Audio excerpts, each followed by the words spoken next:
got $1 billion in your account, and you go into the store and you say, I want some, I don't know, groceries, I want bread.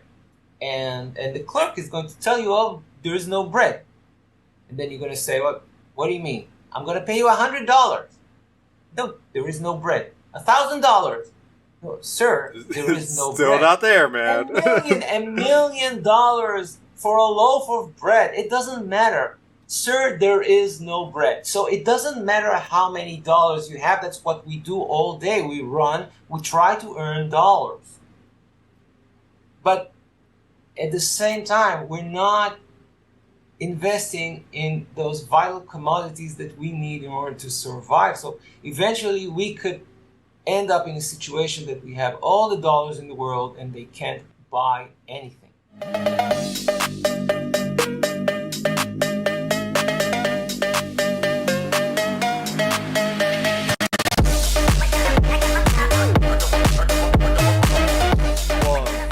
Yeah.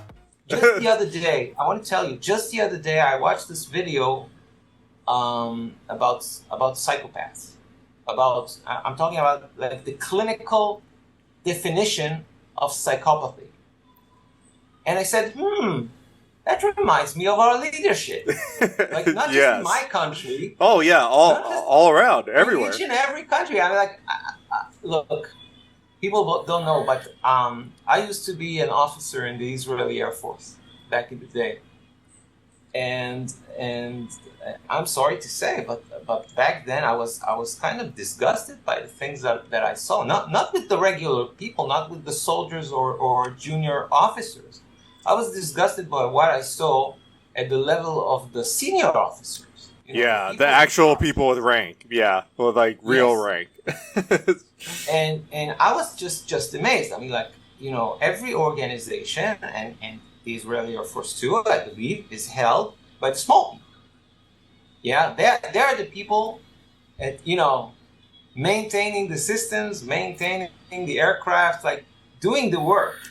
And up there, there's like an elite, completely detached from what's happening on the ground, that assumes to know better than you what should be done. And it was amazing. In most cases, they used to just destroy things. Almost always, yes. It was just amazing. They always gave you the wrong orders. Trust me, 7 years in the Air Force for me, I saw the wrong orders constantly. Right now it's dangerous because I'm sure there's plenty of people listening to this and thinking, oh, the Israeli Air Force is not capable. Oh, we should attack Israel or something like that. No, because back in my days, the small people, like the junior officers, we held the place together. That's how it always is. That's how it always is, man. Yeah, there were ridiculous orders coming from above, and we did what was necessary in order for things to operate correctly. And this is how things, this is how we manage to keep things together. And I was thinking, well, this is a crazy organization. I've got to get out of there. I got to get out of there. And rest of society can't be this way. Yeah, but it turns out that what I saw in the Air Force was a precursor for the rest of society. Because anywhere I went, it was the same thing. The higher-ups were completely detached, were completely living in their own sphere, obsessed with promoting themselves, not promoting the organization or its causes, promoting their own selves, obsessed with money, obsessed with power, obsessed with telling people what to do, acting like complete psychopaths, and the people downstairs were doing all the work, getting very little pay, very little benefits, and somehow holding it all together. Now, the question is, how long can we go on doing this? At what point does the elite manage to just disrupt everything to such an extent that everything just collapses? And I think what we saw in COVID was, the beginning of it. Because somehow the elite managed to just stop the world. entirely. Just tell everyone, just stay at home. So people are not working, factories are not operating, you're not making stuff, but you're handing out money so people can go on buying the stuff which was not made.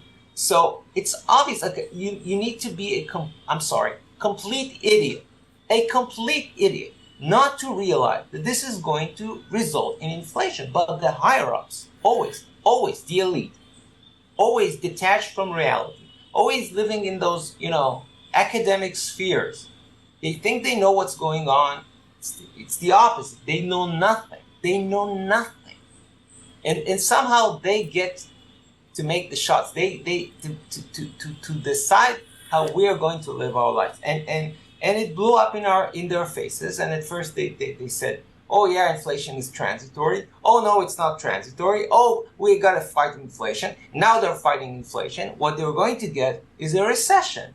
It's obvious. Inflation is not going to disappear. But the economy is over leveraged. It's obvious. After over a decade of ultra low interest rates and quantitative easing, which is money printing, nothing more than that, we're going to have the inflation. All the inflation that was created back then is going to come and bite us. And inflation is going to continue. It's going to persist. That's what I believe. But in the same time, the economy is going down the toilet. So we're going to have stagflation. But the conclusion I had from that is that, okay, the economy is not something that you can just disregard. It's not something that you can just, say we'll just leave it to the smart people in like the central bank, the Bank of Israel or the Treasury, something like that. They're going to take care of it. No, we can't afford it anymore. Each and every one of us has to have some knowledge of economics, some basic knowledge of economics, so we can deal with the craziness that is going on. And hopefully, I was starting to say, I never wanted any of this to happen, but I realized that another financial crisis, the size of 2008 or greater, is inevitable because everything always gets postponed. Every time they always kick the can down the road, right? Every time we have any inkling, any start of a crisis, like we just had with the banks, with SVB Bank in yeah. in the US. So they paper over it. They just print a bunch of money and they just bail everything out and hey, everything's okay. And the stock market is starting to rise again. So just go to sleep. Don't notice it. It's all good. Don't worry about that. It's all good. and they've managed to, I'm just amazed that they've managed to do this for so long, but they have. But the thing is, the more they paper over, the bigger the problems become. Everybody should be aware of it. The problems don't go away. They get postponed. But then they reemerge. And they're always bigger and bigger and bigger. And finally they're going to be so big that you won't be able to postpone things any longer. The things are just going to blow up. It's just going to be this huge economic crisis. And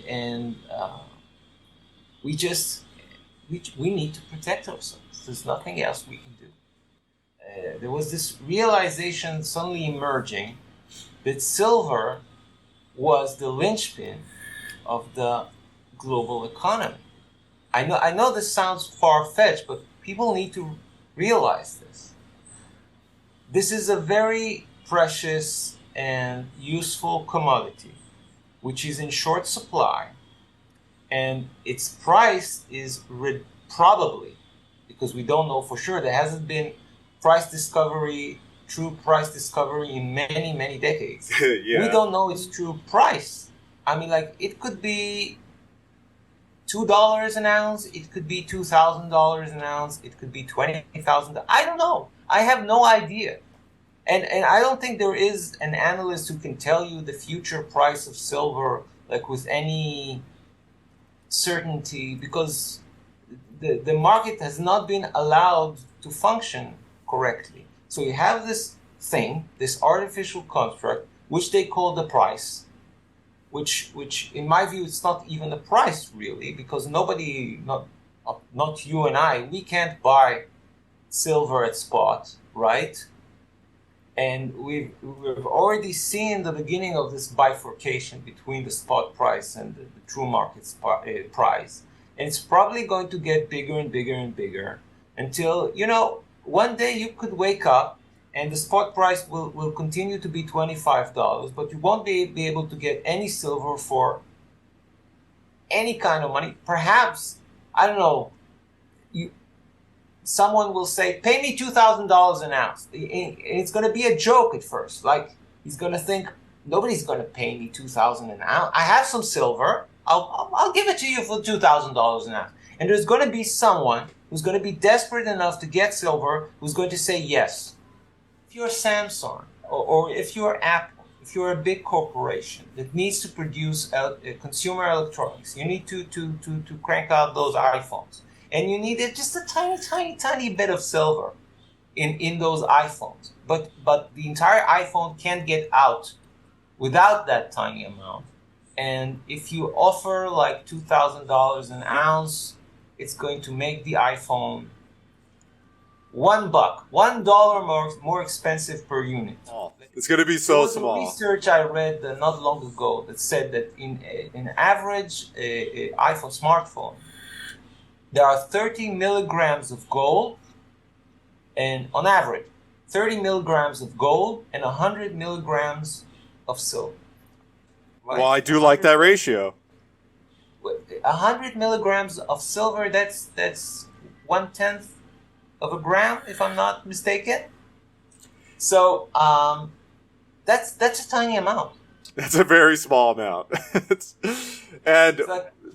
Take 2,000 an ounce divided by 311, and you will arrive at the number at the extra cost needed to produce that iPhone if silver goes to $2,000 an ounce. But those bastards are going to add an extra 500 regardless and be like, oh, the silver. Yeah. I don't care about it so long as they open their purse and pay, as long as they are willing to pay, because the moment they are desperate enough, and the moment there isn't silver to be had to, produce basic stuff that we use every day, then suddenly you will get true price discovery. And by the way, so that everybody is clear, I didn't say the price is going to $2,000 an ounce. I don't know the price. Nobody knows the price because there is no true price discovery. That's pretty much the only thing I can say with certainty about silver. I was starting to say, why is that the linchpin of the entire economy? Because it's such a scarce commodity, and it's needed for so many things. And if the price of silver jumps, then there's going to be a lot of other producers of commodities who are going to ask themselves, just a second, if the price of silver has jumped by so much, then perhaps I'm not pricing my commodity at the correct price. And why am I taking the price from the commodity exchange? Why am I accepting that they are the ones who set the price? Because this is how things go. This is how things go today. I've heard an analyst just a short while ago saying, "Oh, all commodity producers are price takers. They're not price setters. They don't set the price of their own product." Why is that so? That makes no sense to me. At the end of the day, any price, Austrian economics has taught us, it should be the result of a negotiation, true negotiation, between the buyers and sellers. Again, as we said, we talked earlier about the elites getting completely detached from the simple people who are producing the stuff. Yeah? That's constantly, yeah. Yeah, that's just another manifestation of the same principle when you have this commodity exchange, which is run by people, by those speculators and by those gamblers, for the sake of, I don't know, just, making a few bucks on the back of the people who are producing the commodities. And just, we're in the Western world we're lamenting our condition. But just think about the poor people in, for instance, Mexico, who are, as we all know, is the largest silver producing country in the world. And they were getting shafted for years and years and years, because if silver was priced according to its probably true price, probably would be much higher. Then they would be able to get much higher wages, and Mexico itself would get a lot of tax revenue from exporting this silver, and would be able to put some of that money into, housing, schools, hospitals, all sorts of benefits, all sorts of services for the people. So the Mexican people got shafted. Now, if you ask me, why do Mexican leaders allow this to happen? And the only answer I can come up with, of course, I have no knowledge from within. The only reason why the leaders of any country would accept that their people are working for nothing, for peanuts, is because someone from Washington, D.C. came and lined their pockets to sit down and do nothing. So that's the epidemic of corruption, which is spreading from Washington, D.C. to every other country, from Wall Street to every other country. So, and creating conditions, situations, which would never happen in a free market. Crazy things are happening. Now, the thing about crazy things, and people need to realize this, they can't last. They can't last for long. But because eventually market forces will prevail. I still believe that. Although, I've been covering this market for like over 10 years. And I've seen all those outrageous things happening, and there is no recourse. Never. But I still believe that a correction is going to come. And it's going to come swiftly. It's going to be very powerful. It's going to be powerful because the bigger the distortion, the bigger the correction that needs to come afterwards in order to cleanse that distortion from the market.